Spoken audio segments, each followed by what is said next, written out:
será que a gente precisa esperar os 6 meses da criança para iniciar a introdução alimentar? Você já pensou nisso? Porque nós, inclusive muitos de nós, né, eu e creio que muitas de vocês, tenham sido alimentadas antes de 6 meses, estamos aí vivas, firmes, fortes, né? Acontece que a ciência, ela tá aí, né, toda essa tecnologia, ciência, para mostrar aí que nem tudo dentro da ciência é uma verdade absoluta. Verdades do passado podem ser desbancadas, assim como as verdades atuais, certamente no futuro, podem vir a ser contestadas, né? Mas antigamente as crianças não viviam, não eram tantas crianças que sobreviviam ao primeiro ano de vida. Olha que louco isso, né? Por isso que as festas de 1 ano, assim, são super culturais, né? Super celebradas. Criou-se esse ritual de comemoração, porque era, de fato, desafiador para uma criança lá, né? No começo do século passado, por exemplo, sobreviver mais de 1 ano, né? Não tinha tanto saneamento básico, não tinha acesso à saúde, medicamentos e até à alimentação. E então, as crianças naquela época, elas sofriam muito de escorbuto, tanto as crianças quanto até adultos, que é uma doença causada pela deficiência da vitamina C. Então, começou-se, tipo, na década de 50, assim, a iniciar a alimentação infantil pelos suquinhos de frutas, né? A cultura daquele suquinho de laranja-lima, né? Que inclusive é a mais adocicadinha, por isso que se achava que só podia ser a laranja-lima. E hoje em dia se sabe que qualquer fruta, porque quanto mais estímulos no primeiro ano de vida o paladar da criança tiver, mais sabores vai se apreciar para o resto da vida, né? Mas enfim, aí o que aconteceu? As crianças pararam de morrer do escorbuto, começaram a ficar melhores. Também veio as fórmulas infantis, né? Nesse meio tempo, interferiu um pouco no progresso da amamentação, mas enfim, seja a amamentação pelo aleitamento materno, seja a amamentação pela fórmula, ótimo, tá aí a tecnologia mostrando que é possível avançar e que isso é capaz de promover uma vida, né, uma condição de vida mais favorável para essa criança se desenvolver e sobreviver até 1 ano de vida, porque ela chegando até 1 ano de vida, ela adquire uma certa imunidade e resistência para ir longe, graças a Deus, né? Só que hoje em dia os estudos eles estão muito focados nos primeiros 1000 dias de vida da criança.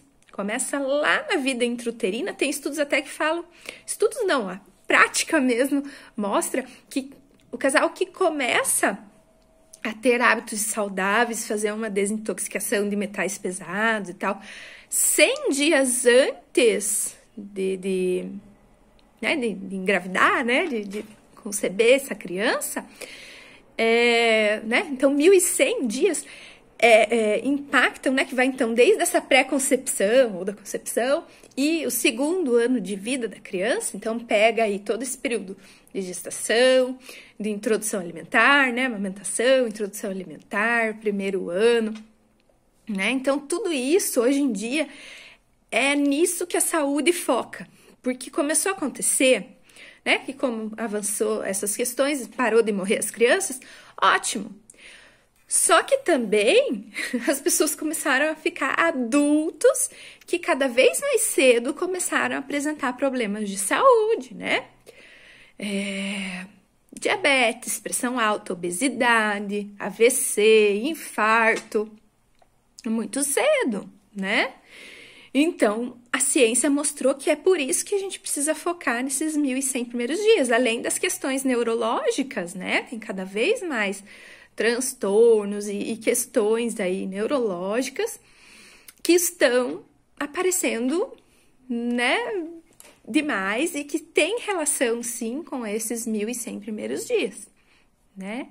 Então, por isso que a introdução alimentar, o que nós temos hoje como referência principal no Ministério da Saúde é o Guia Alimentar para a População Brasileira.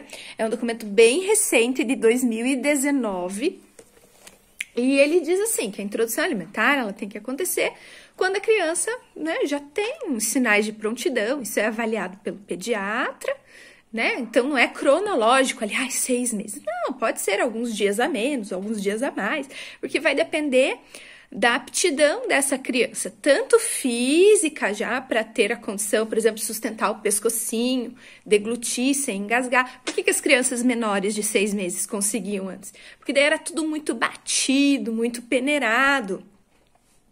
E aí a criança conseguia, mas era meio que por reflexo. Se enfia uma coisa na sua boca, você não vai engolir meio que por reflexo, né? Se você ainda não sabe direito se tem que cuspir, o que tem que fazer, né? Então, foi meio assim que as coisas foram acontecendo, né?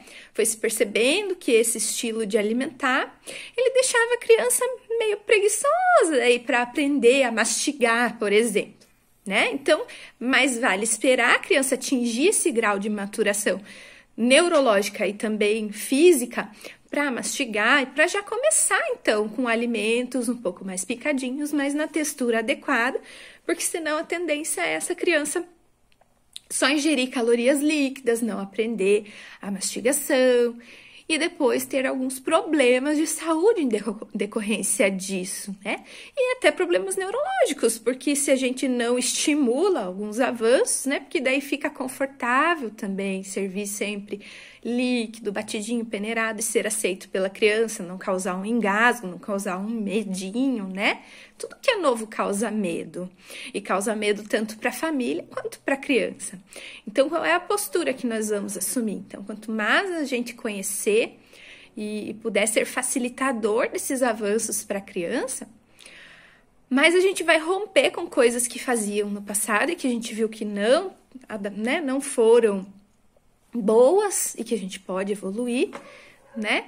E assim criar uma geração mais saudável do que a nossa tem sido, né? Se hoje nós enfrentamos tantas questões aí alimentares, né? Tanto problema de saúde, tanta questão de descontar até o psicológico na alimentação, tudo começou lá na nossa introdução alimentar, né? Então, vamos fazer diferente com essas crianças, vamos aguardar o tempo certo, aguardar a liberação médica e já seguir o protocolo de fazer nas texturas adequadas para incentivar que essa criança sempre esteja evoluindo. E, assim, diminuir as expectativas, né? Porque bebê comilão, já com 6 meses, é só na novela que acontece, né? A gente precisa ter paciência, a gente precisa ser exemplo, né? Não pode ficar muito preocupado também. Eu sei que por dentro talvez a gente fique, mas não, sabe? Não demonstrar uma preocupação muito grande para a criança ter um pouco de liberdade para ser feliz se alimentando e se tornar uma pessoa competente alimentar, tá bom? Então, saúde para vocês, espero ter ajudado vocês a entender essa questão. Beijo da Nutri!